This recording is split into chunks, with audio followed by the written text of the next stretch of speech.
Hello guys, welcome to my channel. तो आज हम लोग एक नए टॉपिक पे बात करेंगे जिसको हम लोग बोलते हैं पेप्टिक अल्सर डिजीज। तो पेप्टिक अल्सर डिजीज में हम लोग जानेंगे पेप्टिक अल्सर डिजीज होता क्या है, पेप्टिक अल्सर डिजीज के कॉज क्या होते हैं, पेप्टिक अल्सर डिजीज में सिम्टम्स क्या क्या होते हैं। फिर हम लोग जानेंगे पेप्टिक अल्सर डिजीज को डायग्नोस कैसे करते हैं, फिर ट्रीटमेंट क्या देंगे हम लोग पेप्टिक अल्सर डिजीज में, और हम लोग जानेंगे कि पेप्टिक अल्सर डिजीज का रेड फ्लैग क्या होता है। तो चलिए शुरू करते हैं पेप्टिक अल्सर डिजीज में।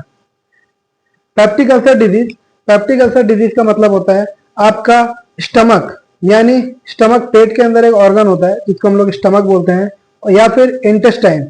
अगर स्टमक या फिर इंटेस्टाइन में छाला हो जाना, इसको हम लोग पेप्टिक अल्सर बोलते हैं। तो पेप्टिक अल्सर होता क्यों है? बेसिकली पेप्टिक अल्सर देखा गया है कि पेट में HCl बढ़ जाना या फिर कोई इन्फेक्शन हो जाना, इन सब की वजह से छाला हो सकता है। मोस्ट कॉमनली जो कॉजेज होते हैं पेप्टिक अल्सर डिजीज में, तो पहला जो कॉज होता है एक तरह का बैक्टीरिया होता है, इसको हम लोग बोलते हैं कि हेलिकोबैक्टर पाइलोरी। हेलिकोबैक्टर पाइलोरी सबसे ज्यादा पेप्टिक अल्सर डिजीज करता है। फिर होता है जो लोग अल्कोहल को कंज्यूम करते हैं, यानी शराब पीने वाले लोग, उनमें भी पेप्टिक अल्सर डिजीज देखा गया है। फिर जो बहुत ज्यादा पेन किलर खाते हैं जैसे एस्पिरिन हो गया, आइबुप्रोफेन हो गया, तो इनको भी पेप्टिक अल्सर डिजीज होता है। फिर स्मोकिंग जो करते हैं उनको भी पेप्टिक अल्सर डिजीज होता है। फिर जो ज्यादा स्ट्रेस लेते हैं उनको भी होता है, या फिर देखा गया है जो बहुत ज्यादा स्पाइसी फूड खाते हैं उनको भी पेप्टिक अल्सर डिजीज होता है। अब हम लोग बात कर लेते हैं सिम्टम्स की। तो सिम्टम्स क्या होता है? तो सिम्टम्स देखा गया पेप्टिक अल्सर डिजीज में कि आपको जलन होगी, छाती में जलन होगी और जलन वाली ढकार आपको उठेगी। ठीक है, ये जलन वाली ढकार आपको ढकार के साथ आपको पेन भी होता है। अब देखते हैं ये पेन होता कब है। या तो आपको खाना खाने के बाद ये पेन हो सकता है, या तो खाना खाने के पहले भी ये पेन होता है। तो पेप्टिक अल्सर डिजीज में दो तरह के सब टाइप होते हैं, डुओडेनल अल्सर या फिर गैस्ट्रिक अल्सर। गैस्ट्रिक मतलब अगर स्टमक में अल्सर हो गया तो, और अगर इंटेस्टाइन में अल्सर हो गया तो उसको हम लोग डुओडेनल अल्सर बोलते हैं।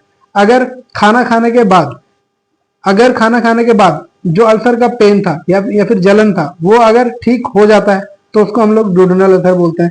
और खाना खाने के बाद अगर पेट का जो दर्द है और ज्यादा बढ़ जाता है तो इसको हम लोग गैस्ट्रिक अल्सर बोलते हैं। और क्या क्या सिम्टम होगा, जैसे जी मचलाना, या फिर उल्टियां आना, या फिर वोमिटिंग के साथ साथ आपको ब्लड आना, फिर आपको ब्लैक कलर यानी काले कलर का स्टूल आना।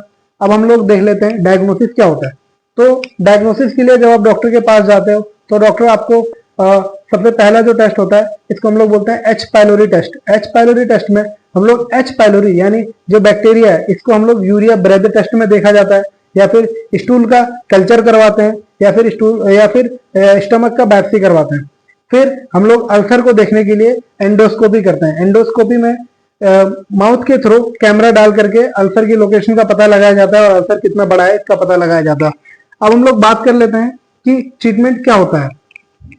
तो ट्रीटमेंट बेसिकली दो तरीके का हम लोग देते हैं। एक तो होता है लाइफ स्टाइल में क्या क्या चेंजेस करेंगे, और दूसरा होता है कि मेडिसिन में क्या क्या हम लोग प्रिस्क्राइब करेंगे।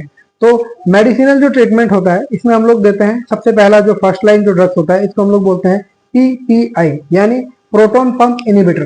तो प्रोटोन पंप इनिबिटर क्या करते हैं? तो ये आपका स्टमक का एसिडिटी को कमा देता है, जिससे आपका पेट का अंदर जो जलन होती है वो भी कम जाता है, पेन कम जाता है। तो प्रोटोन पंप इनिबिटर में क्या क्या ड्रग्स होते हैं? तो पहला जो मोस्ट कॉमन ड्रग्स है जिसको हम लोग बोलते हैं ओमिप्रेजोल, इसके बाद पेंटोप्रेजोल, फिर रैबिप्रेजोल। तो बेसिकली ये सब PPI में आते हैं। उसके बाद हम लोग H पाइलोरी का जो इन्फेक्शन है इसको मारने के लिए यानी इसको किल करने के लिए हम लोग एंटीबायोटिक देते हैं। एंटीबायोटिक में क्या दिया जाता है? जैसे एमोक्सिसिलिन, क्लेबुलोनिक एसिड, फिर हम लोग देते हैं क्लैरिथ्रोमाइसिन, फिर हम लोग एजिथ्रोमाइसिन। तो बेसिकली ये सब एंटीबायोटिक भी साथ में प्रिस्क्राइब किया जाता है। अब क्विक रिलीफ के लिए क्या?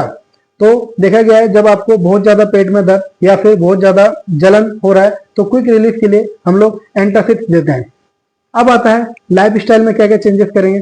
तो लाइफ स्टाइल में जो चेंजेस होते हैं इसमें पहला जो चेंज होता है इसको हम लोग बोलते हैं कि आपको अपना वेट कमाना है, आपको अल्कोहल बंद कर देना है। अगर आप अल्कोहल ले रहे हैं, आप बहुत ज्यादा पेन किलर ना लें।